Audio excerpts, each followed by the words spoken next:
Good evening. When it comes to the criminal justice system, we're often led to believe that legislators and policymakers know what the public wants. The research indicates otherwise. Survey data seem to say that the American public is not as conservative as policymakers think them to be. That is, we're apparently not a nation of hanging judges. Our guest tonight is Dr. Barbara Sims, an associate professor of criminal justice from Penn State, Harrisburg.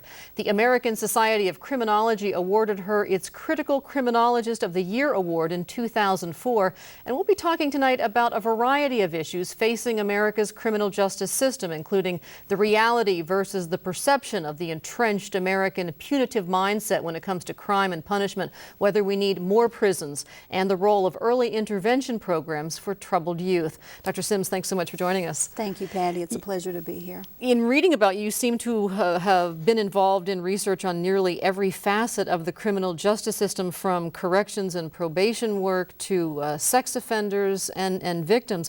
What do you see as the major issues facing the criminal justice system today? Well, there are several major issues facing the system today, but primarily it's what to do with all of those individuals.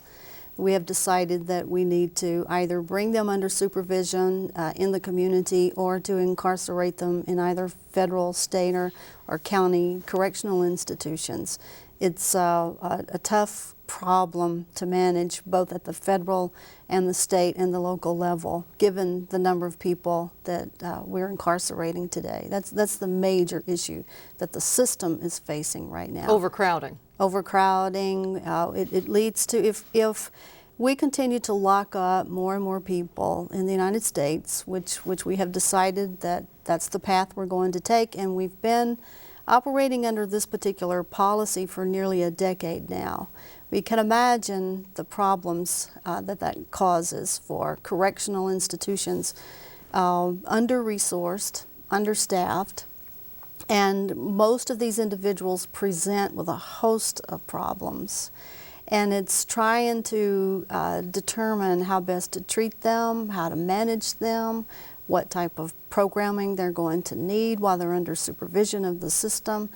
And our correctional institutions, both institutional-based and community-based, are having a tough time trying to manage this particular population. It's not just overcrowding, and I'll give you just one quick example, and that is think about health care. In fact, there was just an article about hepatitis C and the danger it poses when the prison population, which is affected at alarming numbers, re-enters society. Yes, absolutely, and also HIV. These individuals, they present with all kinds of problems because we're drawing primarily from the lower socioeconomic status of society. Most of these individuals do not have access to prevention-type programming or even to get immediate the type of attention that they need for a physical illness, a mental illness. And they're not getting it in prison either. They're getting it, but it's nothing. For example, what you and I would get. And so they're aging. This population is aging. We have many problems associated with inmates, for example, who need assistance with daily living. It's much more than just overcrowding, but it's a whole host of problems that this modern day policy is presenting to correctional administrators. You know, well, speaking of this modern day policy, you say the public is not as punitive as we're led to believe by legislators and policymakers. We hear these get tough stances in political campaigns and 3 strikes you're out, and you say the general public is less punitive than that and willing to do some different things. They are. Under certain circumstances, and that is as long as they feel safe from the really bad guys, if you will. Research for over 2 decades bears this out, and my own personal research started over a decade ago supports earlier studies, and that is the public, if they're educated on what exactly treatment and educational programming can do with a particular class of inmate, if they realize that the benefits far outweigh the cost to society for for training these individuals with certain work skills, for treating their mental illness, for treating their substance addiction while they're incarcerated or while they're under supervision in the community, they will buy into it. For the violent offenders, certainly those individuals need to be off the street. They're wreaking havoc on local communities and so forth. But the public has said that once these individuals are either carefully supervised in the community or they're incarcerated, they do support rehabilitative type programming. The reality is that 80 to 95% of those incarcerated today will eventually get out of prison. Are any, or what percentage, and I know you don't have these numbers off the top of your head, but what percentage are equipped to do any better on the outside than they did when they were first arrested to begin with? Very low percentage, and that's unfortunate, but again, that's a function of the massive number of people. We are reaching 3 million people under supervision, some type of criminal justice supervision in this country. And we just simply do not have adequate resources to treat all of these individuals, to get them the type of assistance for the problem that probably had a lot to do with why they ended up in the system in the first place. Well, a lot are in the system, and we hear so much about this in the last decade or so for drug-related or alcohol-related crimes. Is jail the right place for them? And if not, are there institutions set up to accommodate this particular population? Well, it depends on what section of the country you are in. It depends. In Pennsylvania, 10 years ago, the then governor put about $10 million into treating substance-addicted offenders at the community level. Now, these were level 3, some level 4 offenders, which these were serious offenders. And a decision was made to leave them in the community to treat them because of they're not going to get the same type, the same quality of treatment in a state correctional institution that's available to them in the local community. Now, my data suggest that as of a few years ago, that a third of those people who were placed in those pilot programs were successful at remaining crime-free and relapse-free when it comes to the addiction. So there's some promising results there, and there's some indicators that suggest that those individuals who are left in the community, they can maintain community ties to the extent that they're not continuing to engage in crime. If they're properly supervised, they can do quite well under quality treatment programming with the realization that one size does not fit all, and unfortunately that's what we try to do in the criminal justice system. We have a lot of wonderful people out there, treatment people, who are trying to work with these individuals, and they are stretched to the limit and don't always have the type of resources they need. So what we try to do is develop a substance addiction program, and we try to apply it to all offenders, and that just won't work.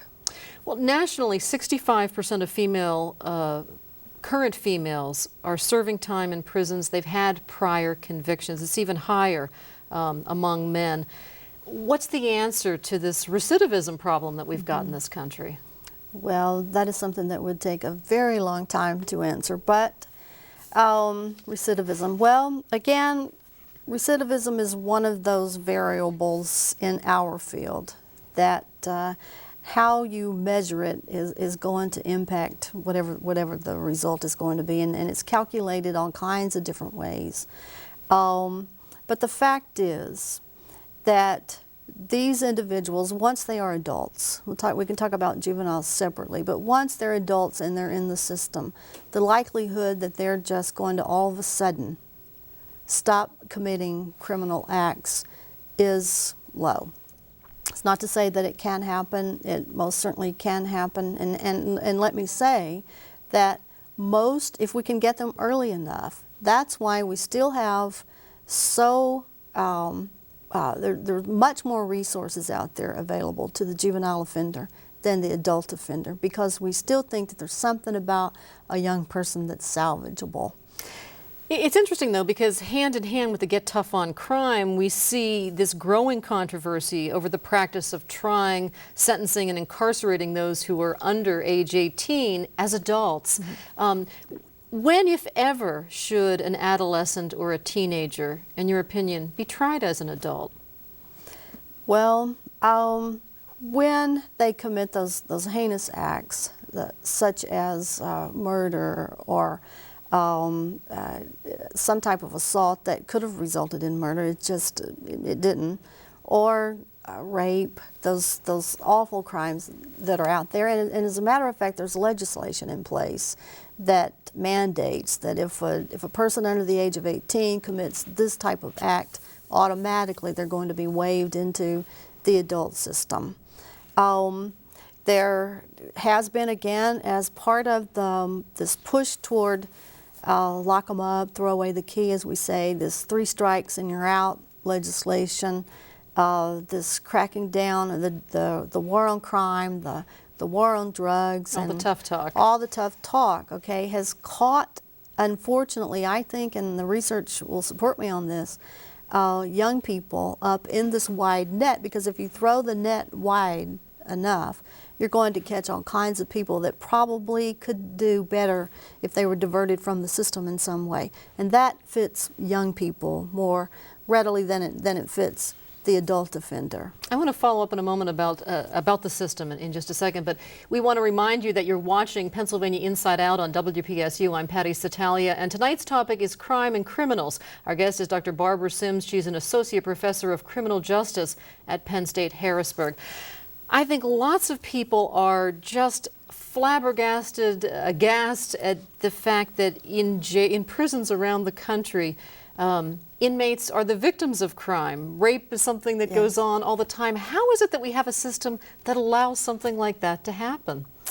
The system has been in place for a very long time, and there are a lot of good people out there trying to eliminate rape within prisons. I have a colleague and a friend who teaches at the University of Louisville, Dr. Richard Tewksbury, who is federally funded. He travels around the country to try to address this very issue, because we've got to find a way to do this better. It's when you put a lot of individuals in this situation, and then when you have the overcrowding, and then they have the mental illness, they have the physical illnesses, and then a shortage of correctional staff to oversee these individuals. The correctional officers, they have a tough job. Most of them are ethical people who are trying to do their job as best as they can do it. But unfortunately, we have those pockets out there of individuals who just become jaded, and we can understand why they become jaded. And after a while, they just start to look the other way, and that's unfortunate. But I do think that we realize we're getting smarter about the way we're handling inmates within departments of corrections around the country, and I hope that we will continue to do that much, much better than we have in the past. It would seem to me if you want to break that cycle, that revolving door cycle, that's something that just has to be addressed. Yes, absolutely.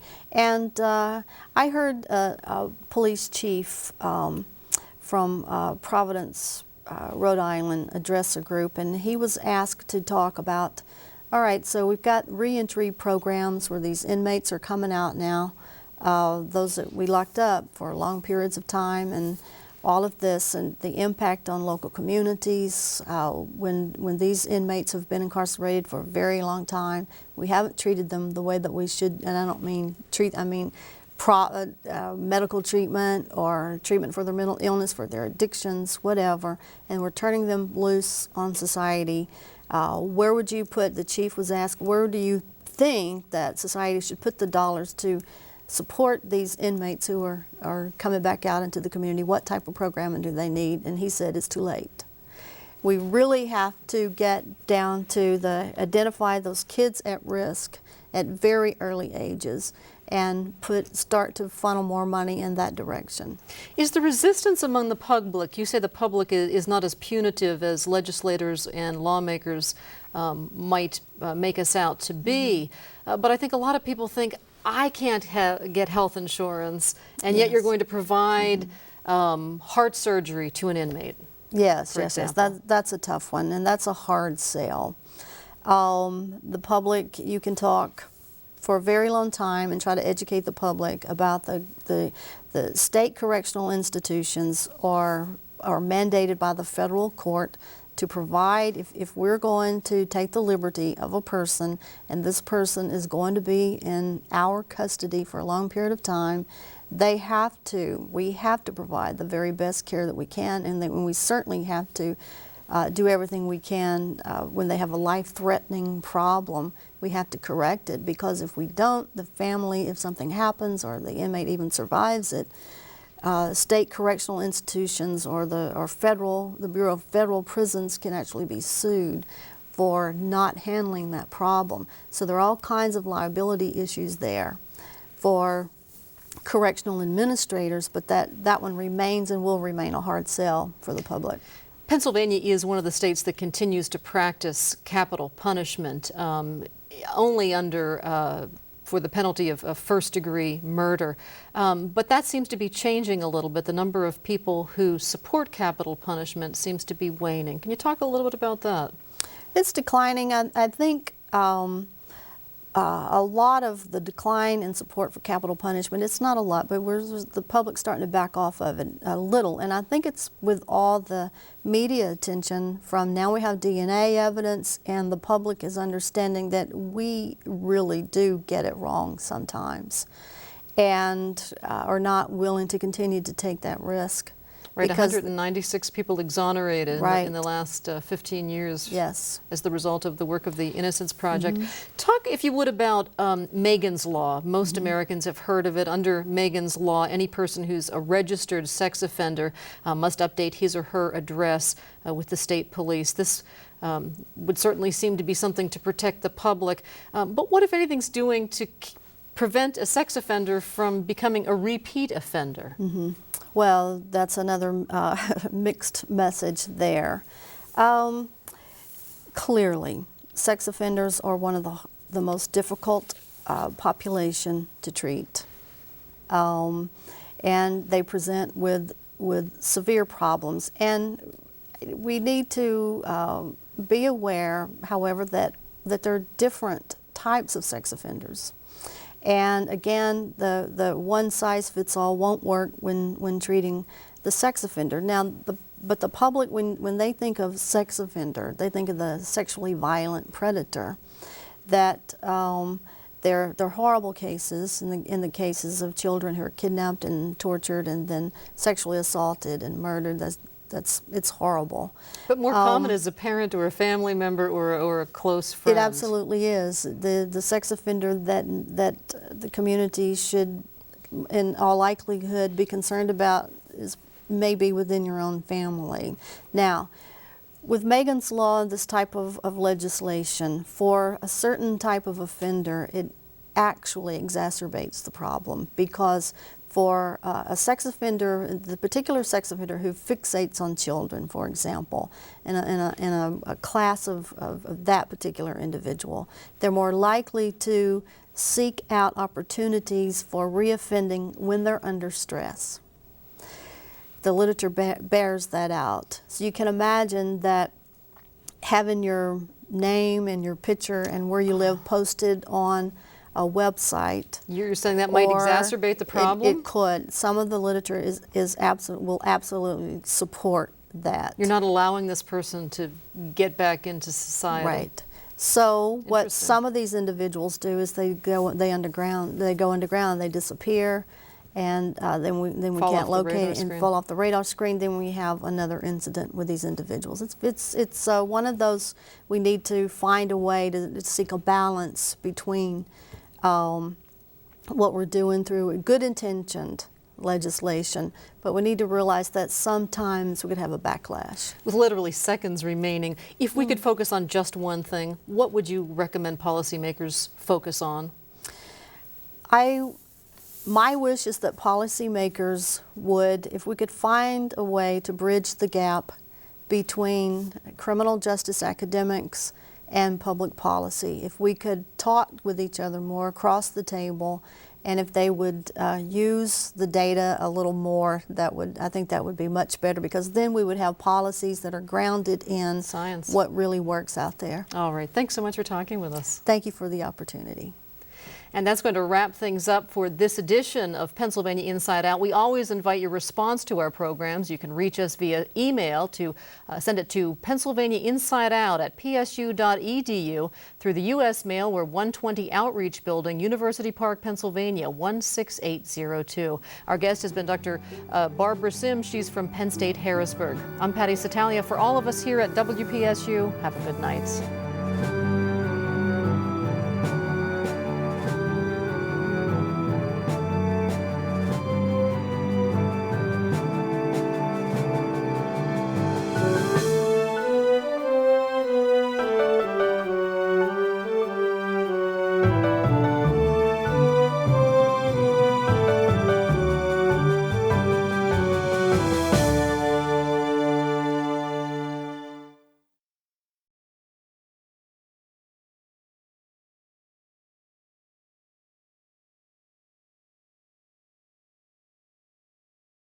A copy of the program you've just seen can be purchased through Penn State Media Sales at mediasales.psu.edu or by calling 800-770-2111.